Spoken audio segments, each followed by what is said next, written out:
So welcome to today's mentorship session. And the mentorship session or the mentorship programs, as we run it in AI Community Africa, are really just spaces where you get to discuss things with an expert in the field, right? You have any question related to your career, maybe you're having trouble with your CV, or you are trying to figure out a career path for yourself.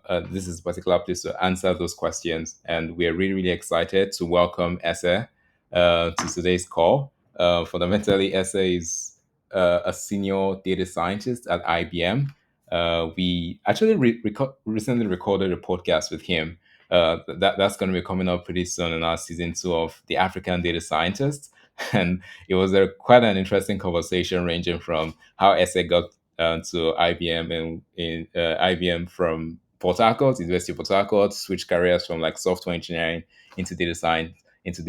So there's a lot. If you are like from a Nigerian university and you're wondering how Ese got from where he is, like got into like the graduate school, he's all here to answer your questions, right? If you're figuring out your career path in data science and machine learning, he's also here to answer your questions. So we are more than delighted to welcome you once again, Ese. Hi everyone. My name is Ese Emuraye, and I'm a data scientist at IBM, primarily IBM Consulting. So essentially, what I do is um, try to solve problems. So I solve problems for IBM clients that are relating to data science, data engineering, AI, and automation. So yeah, that's like a brief summary of what I do. Oh, okay. Okay, let's take the first question from Michael. So how long did it take you to become a data scientist, Ese? I think roughly about uh, right up right up till when I started working with IBM full time. It took me about 3 years, 3 4 years. So to give you a background, it was more or less a very not traditional, maybe a combination of traditional parts and also non-traditional parts. So I studied chemical engineering for my first degree, and I graduated from University of Port Harcourt in 2015, 2014, 2015. Yeah, about 2015. And I think that was where I was during my service here. I stumbled upon, not really stumbled upon, I got really took interest in machine learning and AI. So that was like in 2016. But then I was familiar with like the math part of the course I was taking on Coursera, but it wasn't the other part of it, that the programming. I couldn't write software programs, so it was a challenge doing the assignments on the course. So that made me take some like detour. Instead of going for a master's directly, I wanted to be hands on. After my service, I took up a job as a software developer. So from 2017,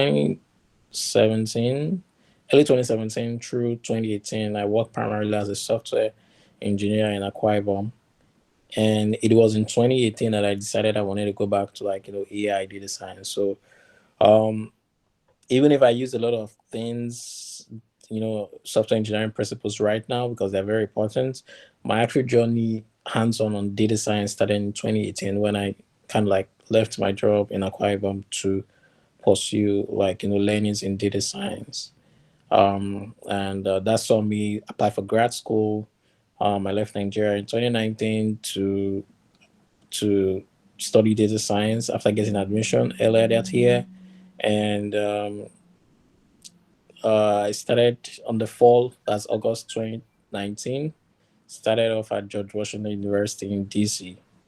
And during that program, I had an opportunity to intern with IBM during the summer as a graduate intern. And after the internship, they were impressed with what I did, and they gave me a return offer like a month later. So a full time offer. So after I went back to school, completed my school. After the following year, 2019, I joined IBM as a full time data scientist. So, um, yeah, and I've been with IBM for almost 3 years now, working on client projects. So my journey becoming a data scientist, like I said, the turnaround started more in 2018.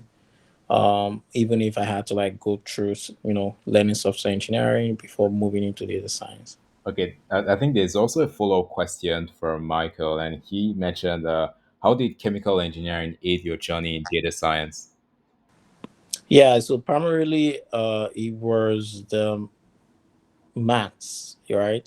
Engineering mathematics. Everything you did in engineering mathematics. Sometimes it might feel like, oh, it's a big transition, but I actually enjoyed engine maths 1 through to 5. That's still is it 5 or more than 5 even, I think. From if you're in University of Port Harcourt, you did engine 201, 202, 301, 302, 303, all of them, 401, that's in especially 401, the engineering mathematical modeling. Um, but then from calculus to linear algebra, probability and statistics, all the courses you did then, they are really really important in data science, particularly machine learning, because it will help you understand, knowledge of deep knowledge of linear algebra will help you understand, um, algorithms, like how algorithms are built, and more importantly, deep learning, where you use a lot of like linear algebra to understand, or like do a lot of matrix multiplication, as well as understanding different deep learning models, the architectures. So yeah, chemical engineering actually helped there because I didn't. It was so that was the missing piece for me. The missing piece for me was now like my software engineering aspect, which like I hinted earlier, I had to go work first as a software engineer. For me, at that point, I felt like that was the path that worked for me, and so at the end of the day, I had both things going for me. Michael sends a follow-up question and says, is it necessary to be good with theoretical maths to understand machine learning very well? Not just theoretical math per se. You because you got it's actually applied mathematics. So when you talk about machine learning, it's just applied mathematics. When you not pure math, there's broadly pure mathematics and applied mathematics. So when we're talking about applied mathematics, you're just using like in this case, when it comes to machine learning, I'll go back to what I said earlier. If you're a chemical engineer or you study chemical engineering or any engineering, you must have done engineering mathematical modeling. There isn't so much difference between what you did there and machine learning as well. It's just the name. You did linear models. You did y equals mx plus c, right? That in itself is a form of, in quotes, machine learning. You know, y equals mx plus c. It's when to the researcher it is linear equation, but to the investor is AI or machine learning, right? Sometimes it's just how you tweak some of these things, right? But um, but that's the simplest form. Of course, you're not going to be using such very simple linear models. But then broadly, you have linear models, you have multiple linear models, and then you have non-linear models, um, um, or non-linear equations. So from a high level perspective, um, from a high level perspective, even in neural networks, we have like how in neural networks, they are all examples of nonlinear equations, like nonlinear models, because a linear model is very like, if you plot it on a Cartesian coordinate, you see like it's very easy to fit a line to it. But when you have like, vectors, I know I'm trying to go deep into mathematics right now, but if you are trying to like imagine, if you have vectors or if you have like points and you're not able to fit a line easily to these points, you cannot draw a line to fit it easily. You more often would not be able to use a linear model because it's a little more complex, and that's what you will see in most day-to-day activities. So think of neural networks as an extrapolation of a very a this is me oversimplifying it, but think of deep learning models as trying to fit a line to pass through all these points at the same time trying to generalize it to other points that it has not seen. If you recall from the mathematics and chemical engineering or any engineering, or even outside engineering, um, the more variables you have, the more independent variables you have, um, the more complex the equations will be. So we're talking about like independent variables, more independent variables, the more it becomes difficult to fit the line. From a broad perspective, yes, chemical engineering, mathematics, all the mathematics you did becomes really relevant when you're talking about data science, machine learning, particularly. Did you mean applied maths like all the optimization and all those types of mathematics? Yeah, so particularly optimization, there are different aspects, right? Um, you know, AI and machine learning as we see it today, the mathematics is really complex. When I mean complex, it can go from very simple to complex. So there is a part that doesn't require so much, you know, ODEs. But when you go deeper, like you're going into, especially the nonlinear models, yeah, you definitely have to do not just ODEs, but even PDEs, even like partial differential equations. Optimization, of course, like it's the core of it. Um, so the idea is this, right? Like I don't know how many of you are familiar with like neural networks, which is the backbone of every deep learning model. But when you when you try to make a prediction and you get it wrong, and then there's a calculation of an error, the technique used in most of them is gradient descent. Gradient descent is a form of optimization technique, right? Mathematical optimization technique for you to like minimize the error, because that's what you want to minimize so that you can get the correct um, prediction. So this is in supervised learning. Like I said, this is like going core technical. If it doesn't make sense, it's totally fine, because sometimes you don't need to know it. But I'm only going this deep so that for some of you that are already familiar with this concept, optimization, OD, calculus, you should know that it is not any different, or not so much different from um, what you already know, right? When it comes to machine learning. And I will add that one of my favorite classes in grad school was my machine learning two class, primarily because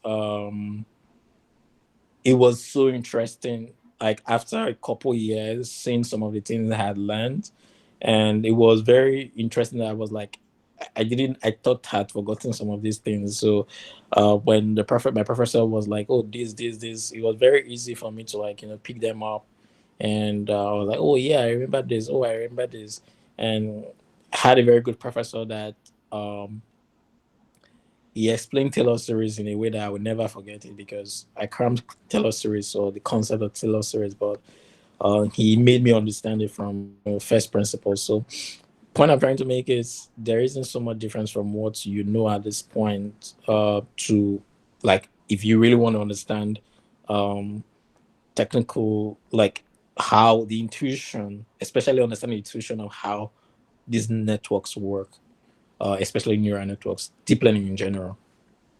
Yeah, and a quick follow-up question to that: do these mathematical concepts also apply to large language models? We see as large language models these days, or like generally like uh, the backbone of large language models as we see it today, it's the transformer architecture, right? And the transformer architecture is essentially the LSTM with the LSTM architecture with attention, like self attention. I know some of these things might not make sense, but the backbone of it still, everything is still comes down to like a neural network, right? They are all a neural network that has multiple. So that was what I was talking about linear algebra. That's where linear algebra comes in, because your understanding of linear algebra will help you understand um, how these architectures are built. And so it becomes, because at the backbone of it there are a lot of um, vector spaces. I don't want to go into that, but like it comes down to like you are dealing with multi-dimensional array, multinational spaces, and you would have to like also apply like calculus to like understand like the base of the neural network. But we're talking about RNNs. So the progression has been from neural networks, just normal neural networks, maybe like a very simple one, to we started having CNNs, convolutional neural network. We had RNNs, recurrent neural networks, and then we had LSTM, which was another was used for language models as well. And then the transformer architecture, which was that self-attention, got added by the researchers. And so from there, we now have what we call large language models today. So that is what, but at the very foundation of it, it's understanding linear algebra and calculus. Those two are very important when it comes to like understanding neural networks. And I was gonna say something. Um, applying them. So that's where it becomes really important. What aspect? If you're a researcher, right? An ML researcher, it's really, really important for you to understand. You want to work with Google Brain or Facebook research, meta research. It becomes really important that you understand these things deeply, like the architectures, linear algebra, maths. Like you have to be very. That is because that is the only way you can understand the current architectures and then tweak them to come up with something new as a researcher. However, if you're on the applied aspect, like applied AI or applied research or just applied ML, you're working in a firm, you might not really need all these details. The only reason why I'm in the applied aspect, but the only reason I kind of like know this stuff because some of them just intrigued me, like and then like I said, it was something that I knew from the math, something I could relate to it easily. So if you do not understand everything I said or what I was rambling about, vector spaces and all that, don't feel lost that I don't think data science is for me or machine learning is for me. There are a lot of people that don't even know that as well. But if you're a researcher, then you should, or if you want to be a researcher aiming to work in like a big research lab, you should be properly grounded in mathematics. Yeah, thank you so much for sharing the context. And I think you already answered Michael E's question. And he said you talked about your chemical engineering background being helpful in your journey. Does that imply that people who didn't study engineering don't stand a chance in ML and DL? I think you already answered that, but maybe just capping it off. Absolutely not. so, so, um, so people that study computer science also, like I said, they have some they have curriculums that will take out the important aspects of the mathematics that is needed for AI, and they will focus on that. Um, People that do not have knowledge of maths at all can also hop on it, although it's I admit it can be challenging depending on where you want to go. If you want to be a researcher, it's going to be a uphill task because it's a lot more difficult. You can't, there's no shortcuts if you want to be a researcher. And when I mean researcher, I'm not talking about quantitative research. I'm talking about ML research, like and not the applied part. You want to be able to come up with like new models, write papers on architectures and all that. You need to understand mathematics. But it doesn't mean at all like there are people, I have folks, even colleagues from my grad school that came from a non-STEM background, right? From economics and from other aspects. Um, the ability for you to pick things faster is more important than whether you studied it in school. So if there are aspects of mathematics that you think you've not picked up, calculus is not really like the biggest deal in the whole of the universe. With Khan Academy, I know within the classroom, it might be difficult because we're in the exam hall. I mean, they mapped an exam to it, so it was really difficult psychologically. But when you have it like you just want to learn, and you use platforms like Khan Academy, which like in a way they've done a good job to simplify a lot of these concepts for you to be able to just digest them. Even if you will be able to get enough maths that you need to understand ML and DL, like AI in general. So it's not the core requirements for like applied AI, but for research, I would definitely say it's. I'll definitely recommend that you go deeper. Well, thanks for sharing that. I think we have one more question from right here, E, and he said, "What are the roadmap, or what is the roadmap to get a job in data space, either remotely or on site?" Unfortunately, I wouldn't say there is like a roadmap per se that one can just follow and you ensure that you get a job. For me personally, most of what I did in grad school I already knew while I was in Nigeria because I was learning. But it had always been a thing for me to want to work for like a US firm from like here in the US. So that's why I went for grad school. And I knew that most of these companies would not come to Nigeria to recruit me. So my grad school was a means to an end. It was easier to like navigate the whole immigration path, as well as trying to get a foot in the door if I had a degree in a graduate degree in data science, especially because I wasn't coming from computer science. And so when I came into the US, I started like applying for, started reaching, even before I came to the US, when I got admission, started searching for internships. And it's also easier to get internships as a grad student than, someone just learning and applying for internships, because sometimes standard recruiting requirement is that, this person has to have this degree or not.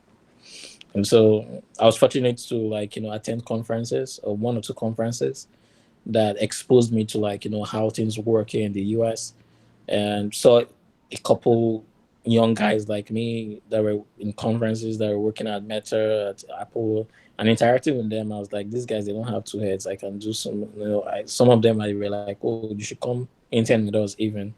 And so started applying, um, got through, it wasn't straightforward, right? Like got through several like rejections, and got to the point where I was refining, and also got to the point where I became numb to rejection, because as an international student, it's actually more difficult for you to even get a job compared to like a citizen or a permanent resident of the US. And eventually, like just continue. There were some jobs that I almost got it, and then they found out I was an international student. They were like, "Oh, I'm sorry, we can't, we can, will not be able to sponsor. Even if you do an internship, we want someone that will be able to work with us afterwards. So we're not sure." So like there were a lot of disappointment along the way, right? And um, I think the breakthrough was more or less when I had placed myself everywhere, like on updated my LinkedIn, updated some of this. It's called Handshake. It's a portal for like students to from different schools to put up their like LinkedIn similar to LinkedIn kinda. And yeah, one of the recruiters from IBM reached out to me. Initially, they had reached out to me for a front end role, and I didn't want it. But I think about 3 months later, they reached out for me for a data science role, and I applied. And yeah, I said the rest is history. I was invited for. I did the on like um I did the coding test online, did a couple other tests online, and then I was invited for on site in New York. And yeah, I went through the 3 rounds of interviews, and got in as an intern. And um, we were recruited. One thing is that we were recruited as kind of like full time, because they knew we had 1 year at most to leave. So the interview process was the same process that he did for like full time students, and it wasn't like just a walk in the park, because I think everybody that came there, we had a minimum of 2 years experience. So the point I'm trying to make, so in this case, like this matter, this was my own journey, but I found that it's easier if you have like a degree in maybe like data science, or if you don't have a degree, you have to have substantial experience to get like a role, especially in a big firm. I understand that for some persons this is not the ideal, like it's not maybe feasible, especially in the near term. So other ways I've seen that it has worked for others as well. It might take a longer time. It all depends on your skill set, and there's the element of luck as well. You can keep building projects and putting on your GitHub, joining communities like PyCharm and PyCon, like attending these conferences and networking with the people that are working in the same firm as the company that you want to work in, and build relationships with them, not just like being desperate to like get a job. You want to present yourself as someone else with value, and then they can vouch for you, like, oh, they will be the one to invite you, why don't you come work for us? um that's one man. So when they check your maybe your GitHub, and they see that you have the work, you can start working there like in a smaller firm, and then 2 3 years you can switch to a bigger firm and all that. So there's no one way, I would say. That's why it's kind of like it was crazy. I wasn't really, I didn't want to say, oh, there is a definite roadmap, but these are some of the ways that have worked for others. Yeah, that's such a great point. Thank you for sharing that extensively. Joe, could you ask your question? So I had to ask because it gets to the point where you are in this stream of confusion. I mean, like you probably like spent 6 years in the university studying chemical engineering, and at first it was more like you want to work in the oil and gas and all of that. So when was like the major points where you decided, okay, I'm going fully for data science? I'll admit that is a valid problem, right? Like it's not an easy decision to take, and I sometimes beat myself. I think in a podcast, solo Stephen, I think it's there in the podcast when you were saying, I think one of the questions was what was the biggest challenge I faced while transiting, and I remember mentioning this was the biggest. This was the first one because I couldn't get out of my head that this is what I really wanted to do. I was still stuck in like, oh, this 5 years is gonna be wasted. Um, this dream of, oh, I need to work in a big oil company, and family had these expectations sometimes, like, oh yeah, you graduate, you're done well, you graduated well and everything, and now you want to now go start all over again. Um, and So I'm gonna answer your question in two parts, like my own experience and maybe like share an advice for others. In my own experience, it's even worse because I actually supposed to have started my programming, core programming journey while I was in my third year, like year three. But it was still this dilemma of like, oh, I need to focus on like school. And I kind of like abandoned it while I had learned. And every time I think about it, back then when I graduated, I look back and I was like, oh, if I had started in my year three, I probably would have, I'm still coming back here. And it's the same thing I tell myself sometimes, even right now I'm in IBM, like, oh, if I started at year three, maybe I would have, you know, got into director level, right? The thing is, even between 2016 and 2019, when I finally left for my graduate school, there were times where I still like, I mean, I think when I resigned my job in Akwa Ibom to like start graduate school during the period where I was getting some rejections from some schools, I was like, well, maybe this data science is for me. Let me go back to to to chemical engineering. And um, Not that I was just thinking about it. I actually went for interviews. I went for Sarah group interview. I got to the interview stage after taking the aptitude test, and more importantly, I got a job with what's the name of that firm again? It's an oil and gas firm that does. I went through the interview and everything. They do WPS Energy. I think it's a, I don't know if any of you know the firm. It's an oil servicing firm. So they were going to do training offshore for a year, and I was going to be paid 29. I was going to be paid. The offer came with like I think 200K or 250K during training, and then afterwards they will review. And this was when I just got my admission with school, like grad school. So I admit that, like, the reason I'm saying this is that I'm trying to let you know that yes, it was, it's something that I also went through, right? Um, but the thing is, I would say is that if I were to do this again, it's to be more strategic in doing it and having like milestones. And this is my advice for you, right? Like, if you're not 100% sure, try to set milestones. For example, there is a part about, like, the learning, the knowledge gap, right? Or the skill gap for machine learning. If you are considering it, if you think that you are doing in 1 year, you can be working in an oil firm, but it's just that you have to put in the extra work. If you put in it, if you're working in an oil firm and you have, like, 4 hours a week to devote into this, and after about 6 months or a year, you see that you are getting, um you've been able to close that gap. And for example, you start testing your skills, maybe in a cargo competition, to see how well you are doing. I think that would put you in a place that you're more comfortable to make that decision. Because if the skill gap is not there, if the skill gap is still there, it's more difficult to take that decision, if at all. It's even more difficult for you to be in the right place to make the decision, whether or not you want to go. But if you've been able to pass that point of the skill gap, it now becomes a case of, okay, I may be a beginner, but I know everything about this field and I know the part, and I think I'm clear about this part. And then I'm still in petroleum engineering. There are multiple ways you can go about this. It now becomes a thing of, like, where does your interest lie? So that's the second aspect now. The second aspect is now, where does your interest lie? If it's still doing things relating to research, or sorry, petroleum engineering, but machine learning are dead, go for it. There are people that I know that do that, right?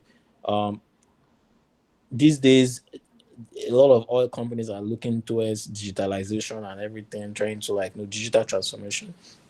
If your interest is still there and you now have this skill, look for roles within the industry that can do that. It's just that in my own case, I've always loved tech. Even back then in school, I I was organizing tech events, like things like that. So it wasn't really a big deal for me to, like, take everything back. I just took the maths from the chemical engineering and said, okay, this was the thing I took out from my degree. And I'm focused on wanting to build products for clients, or, like, just attend to people's services. So that was like a full circle, like, turnaround. Um, so for me, the interest was not, at some point, I have to be um I will have to be honest with myself that oil and gas wasn't as interesting to me as building products, and thinking of something I can conceptualize and then bringing it to life. It seemed magical to me. And I used to tell my friends then that I felt like tech was giving me, like, superpowers, because it's something I'm able to transform something that is in my head to an actual product that people can use. And so it was fascinating for me, right? And the interest was not what drove the other aspect, because when the challenges come, it is not just a case of, like, I know this. You need to push through, and it is that interest that you've had, that would actually spoil you, like, that would help you to push through those challenges.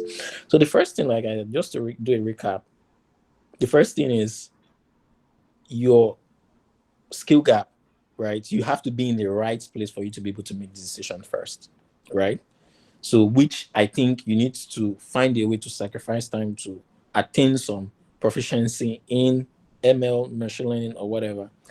And then when you now come to that place, and let your interest drive it, the industry that you want to apply it. If it's still this current industry that you are, find a way. But as well, try to, and then if it's not, try to network into the new industry, or, like, meet people. You have to be humble. If you do not know anything in the industry you're going in, you have to be humble and willing to learn. Um, Again, like, as a student, um, and get out of your head. And so, just to reiterate, like I said, that was the biggest thing for me. Like, it took me a while. Like I kept coming back to like, that especially when I hit roadblocks, I was like, oh, I would have just remained in this company. I would have just, even family, like they were like, oh, just take this offer. It's a good offer, like, from this company. And then it was contingent. Like I had an offer in hand, but then I was saying I wanted to go to my visa from, the US embassy, of which getting a visa to the US is not very easy. So there was a lot of pressure to like, take the offer, but uh, I kind of turned it down because if I had gone offshore, I may miss my, I miss my visa interview. So at the end of the day, I think it boils down to your skill gap, attaining that, and then your interest to drive the remaining aspect. Okay, all right, perfect. So, Job, could you ask a follow-up question? We have two more questions left to take. So I tried to apply for a graduate program, sustainable systems engineering, more like using ML in systems and advanced optimization and all. But I didn't get in. It's mainly directed to the fact that it was more of like the chemical engineering, because when they listed out some courses, it was more like chemical engineering may apply. So for you, how easy or how hard was it for you? Is it that you already had projects that could um vouch for you that you're already good in data science? I think one thing that helped in my own case was that I worked first as, I wanted to be hands-on programming and all that. So I worked first as a software engineer for like a year plus before I started my application. And for me personally, the reason why I didn't apply straight, even if I wanted to initially, I didn't want to come to the US like for grad school and struggle with the programming aspect. Like I was already struggling initially. I wanted to be home, like comfortable, and since it was a field that I knew I was going to be here for a very long time, I wanted to get a foundation and I wanted to be hands-on. And so I worked for a year plus. In retrospect, that experience actually played a key role in not just in my getting admission, but also getting my role at IBM as an intern, because IBM for a graduate intern they required a minimum of 2 years experience. So I was able to like squeeze out 2 years relevant tech experience, right? And yeah, those are the key things that helped me. Being a being that I worked in Nigeria first as a software engineer, and then in my SOP, I highlighted that, and then I proposed that, I sold myself, like the maths from my chemical engineering and my experience as an engineer, as a software engineer, bringing those two helps me as a good fit for data science. And there's nobody that you tell that would not, it's always sweet. I remember even during my interview, they were like, oh, they were just nodding their head. Even if it wasn't planned from the onset, it was in retrospect, you have to sell yourself. Awesome. Well, thank you so much for sharing that. I think we have two more questions, and I think we should be good. Zainab asks, are there strategies you recommend for managing stress and preventing burnout while pursuing a data science career? In every job, like you have, burnout or you can be stressed. So I don't think the stress is peculiar to data science. However, the aspect I would say, that's kind of can be stressful, but you can get burned out easily. As it's the fact that even if you're working, you know, as a data scientist, software engineer, or whatever, you still have to be committed to continuous learning, and sometimes it can be stressful. The moment you stop learning, you become irrelevant, and so you guys have been hearing about LLMs, this and all that, right? If you even me like working, if I might have deadlines, but I have to create time to know to also learn. So I would say strategies to something that I do that help me. Um, I try to schedule the learnings, right? I don't, except it is really like required for my job that I have to do like a crash course. I try to make it like maybe 3 or 4 hours a week, and try to make it spaced so it's built into my routine, as opposed to just stressing over it. Secondly, I try as much as possible to take time off, like be it from work, and do things that I outside work. Although it's difficult because right now I work from home, and so like it's difficult to even separate work from home, like work from like home things sometimes. But that notwithstanding, um, I try as much as possible to um, have like his dedicated office to like work, and also going to the office like sometimes. Maybe last year was twice a week, but this year I live very far from my office now, so it's not really possible to do that. But the thing is, you want to do is to avoid the burnout. So this is the way you can manage stress so that you can avoid the burnout. But if you're not burnt out, yeah, you should definitely maybe disconnect, go touch grass, and come back, and you feel refreshed. Like disconnect totally, connect with whatever gives you joy before coming back. Because yes, you can face some problems can really be challenging, either as a beginner or even someone that is experienced. Awesome. Well, thanks, Esther, for sharing that. And how do you network in your industry? You mentioned something about traveling, but perhaps yes, specific tips in the networking space, building out any tips for building professional relationships. Yeah, one of the so I would approach this as both as someone that is, as a beginner, how to break into an industry, right?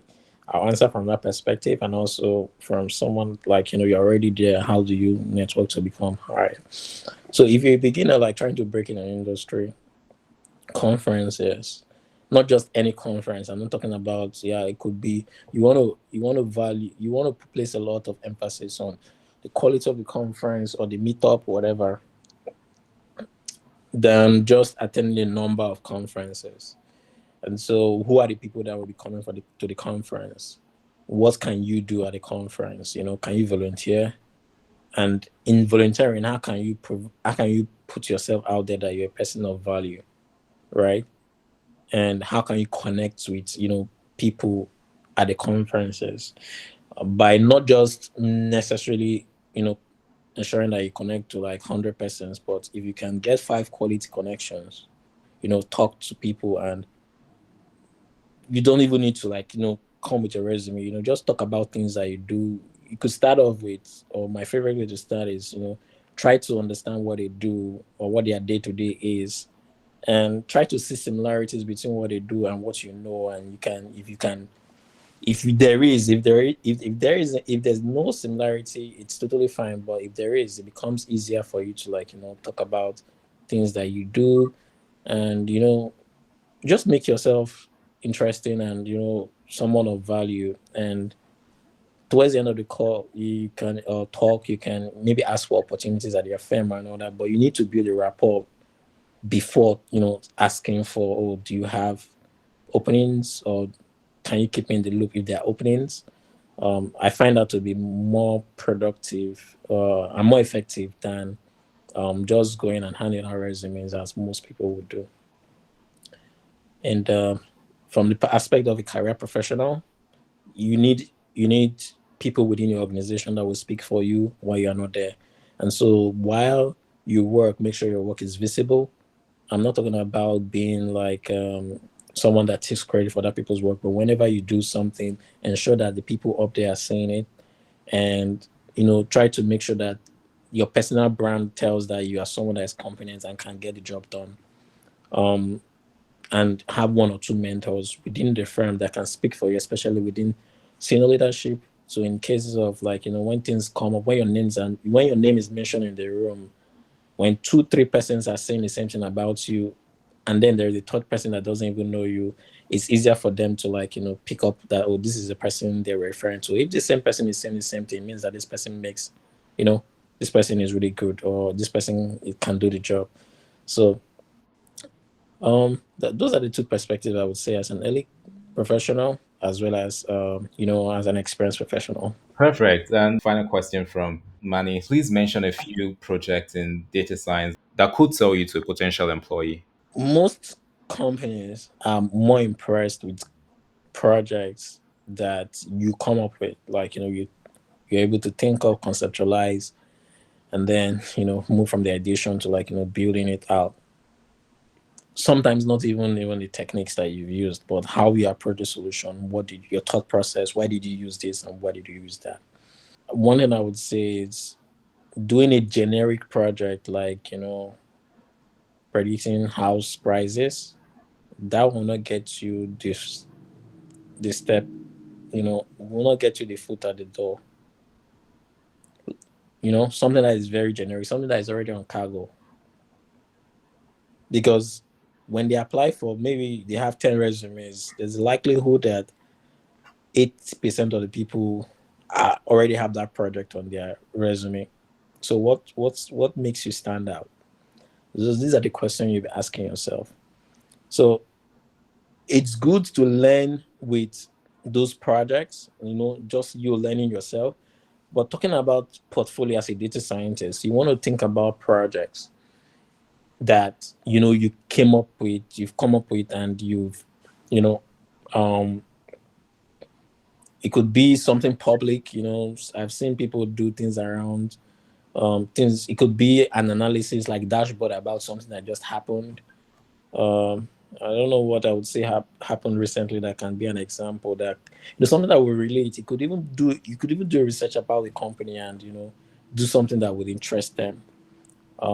For example, I know someone that he was applying for an internship with a an NFL team here in the US, and he did some background about the team, did some work like did science work around the team and all that, and he submitted it as part of his application, and they were intrigued, and they definitely invited him for an interview, even if he didn't get a job at the end of the day. But it gave him that, because that's just getting you to the door. You have to pass through other criteria to get a job. You can use generic projects to learn the techniques and the tools, how to use the tools, but coming up with your own project, being creative about it, the decisions you took, your judgment process, like your thought process through implementing that project. It's very important for like your portfolio than just doing a generic project from maybe Cargo or any other platform. I think one of the key projects I did that I know during my interview, because I had like 3 rounds of interview. In one of the rounds of interview, the interviewer asked particularly about a project, and I had to walk him through the project. It was heart attack prediction. It was a health related project, heart attack prediction in the US using um, behavioral risk factors. So we're talking about risk factors that are relating to behaviors, right, of individuals. So I got data from um, NIH here in the US, and I was able to these are publicly accessible data, and I had to walk him through like the decisions I took, how I balanced the data set because they were imbalanced data set. It was an imbalanced data set. Um, and a couple other things I had to do. So he was more interested not just in, oh, this is a cool project, heart attack prediction, but it was more or less like, why did you do this? How did you do this?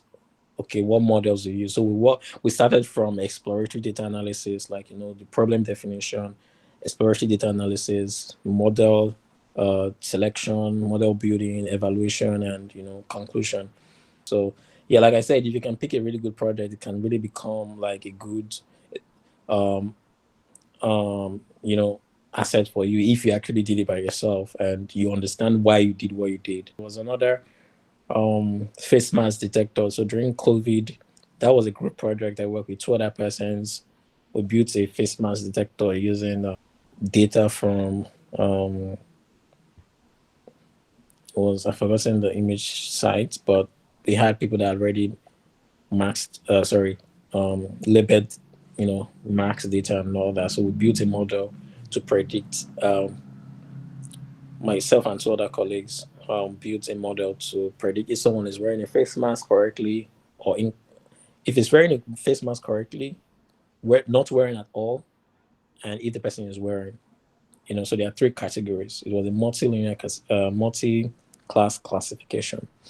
And what was really interesting about the project was that it wasn't just the thing that it was we had to personalize it. So in the data, in the evaluation and inference, you would see that we took pictures of ourselves, because we didn't have time. We could have been implemented with a webcam, but we took pictures of ourselves, using a face mask and put it through the model. We saw the probability that, yeah, this is incorrect, this is correct, and all that. So these are some things you have to really.